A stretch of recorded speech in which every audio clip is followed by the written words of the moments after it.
10 വർഷത്തെ ഇടവേളയ്ക്ക് ശേഷം ഭരണത്തിലേറുന്ന UDF മന്ത്രിസഭയുടെ രൂപീകരണ ചർച്ചകൾ അന്തിമഘട്ടത്തിലേക്ക് കടക്കുമ്പോൾ വകുപ്പ് വിഭജനവും മന്ത്രിസ്ഥാനങ്ങളുടെ എണ്ണവും കോൺഗ്രസിനും ഹൈക്കമാൻഡിനും വലിയ തലവേദനയാകുന്നു.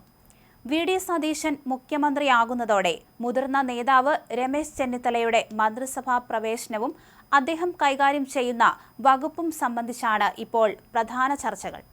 തിങ്കളാഴ്ചയാണ് സത്യപ്രതിജ്ഞ. ശനിയാഴ്ച എല്ലാം തീരുമാനമായില്ലെങ്കിൽ ഞായറാഴ്ചയിലേക്ക് കാര്യങ്ങൾ നീളും. ഇത് ചർച്ചകൾക്കും സമ്മർദ്ദങ്ങൾക്കും പല മാനങ്ങൾ നൽകും. അതുകൊണ്ട് ഇന്ന് എല്ലാ കാര്യത്തിലും ഫോർമുലയുണ്ടാക്കാനാണ് തീരുമാനം. രമേശ് ചെന്നിത്തല മന്ത്രിസഭയിലേക്ക് വരുമ്പോൾ ആഭ്യന്തര വകുപ്പ് തന്നെ നൽകേണ്ടി വരും എന്ന വികാരമാണ് കോൺഗ്രസിനുള്ളിൽ ശക്തം. എന്നാൽ മുഖ്യമന്ത്രി സ്ഥാനത്തിനൊപ്പം ആഭ്യന്തരം കൂടി മുഖ്യമന്ത്രിയുടെ കൈവശം ഇരിക്കട്ടെ എന്നൊരു അഭിപ്രായവും സതീശൻ പക്ഷത്തിനുണ്ട്. ഇവിടെ രാഹുൽ ഗാന്ധിയുടെ നിലപാട് നിർണായകമാകും. മുതിർന്ന നേതാവിനെ അർഹമായ പ്രാധാന്യത്തോടെ ഉൾക്കൊള്ളണമെന്ന സന്ദേശം ഹൈക്കമാൻഡ് നൽകിയാൽ ആഭ്യന്തര വകുപ്പ് ചെന്നിത്തലയ്ക്ക് വിട്ടു നൽകേണ്ടി വരും.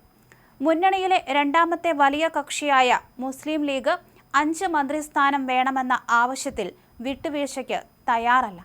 22 MLA-മാരുള്ള തങ്ങൾക്ക് 5 മന്ത്രിമാർ വേണമെന്നത് ന്യായമായ ആവശ്യമാണെന്ന് ലീഗ് നേതൃത്വം ശനിയാഴ്ച നടക്കുന്ന UDF യോഗത്തിൽ ആവർത്തിക്കും. എന്നാൽ 5ാം മന്ത്രി എന്ന വാക്ക് മുൻപുണ്ടാക്കിയ രാഷ്ട്രീയ പ്രത്യാഘാതങ്ങൾ കോൺഗ്രസിനെ ഭയപ്പെടുത്തുന്നുണ്ട്.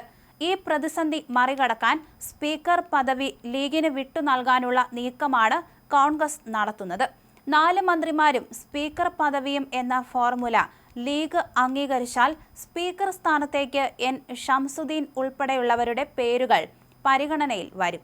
സ്പീക്കർ സ്ഥാനത്തേക്ക് കോൺഗ്രസ് ആദ്യം പരിഗണിച്ചിരുന്ന തിരുവഞ്ചൂർ രാധാകൃഷ്ണൻ മന്ത്രിസ്ഥാനത്തിനായി കടുത്ത സമ്മർദ്ദം ചെലുത്തുന്നുണ്ട്. K മുരളീധരൻ, KPCC അധ്യക്ഷൻ സണ്ണി ജോസഫ് എന്നിവർ മന്ത്രിസഭയിൽ ഉണ്ടാകുമെന്ന് ഉറപ്പാണ്. എന്നാൽ I ഗ്രൂപ്പിൽ നിന്നും A ഗ്രൂപ്പിൽ നിന്നും ആരെയൊക്കെ ഉൾപ്പെടുത്തുമെന്നത് സങ്കീർണമാണ്. PJ ജോസഫ് വിഭാഗം 2 മന്ത്രിസ്ഥാനം ആവശ്യപ്പെടുന്നുണ്ടെങ്കിലും അത് ഒന്നിലൊതുക്കാനാണ് കോൺഗ്രസ് നീക്കം.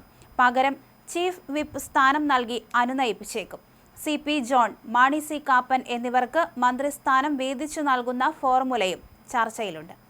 RSPക്ക് ലഭിക്കുന്ന ഒരു മന്ത്രിസ്ഥാനത്തേക്ക് NK പ്രേമചന്ദ്രന്റെയും ഷിബു ബേബി ജോണിന്റെയും പേരുകൾ ഉയരുന്നുണ്ടെങ്കിലും PC വിഷ്ണുനാഥിനെ പോലുള്ള യുവ നേതാക്കളെ ഉൾപ്പെടുത്തി മന്ത്രിസഭയ്ക്ക് പുതുരൂപം നൽകാനാണ് VD സതീശന്റെ താൽപര്യം. CPM വിട്ടെത്തിയ G സുധാകരനെ എക്സ്പെർട്ട് ക്വാട്ടയിൽ ഉൾപ്പെടുത്തണമെന്ന ആവശ്യവും ചില കോണുകളിൽ നിന്ന് ഉയരുന്നുണ്ട്.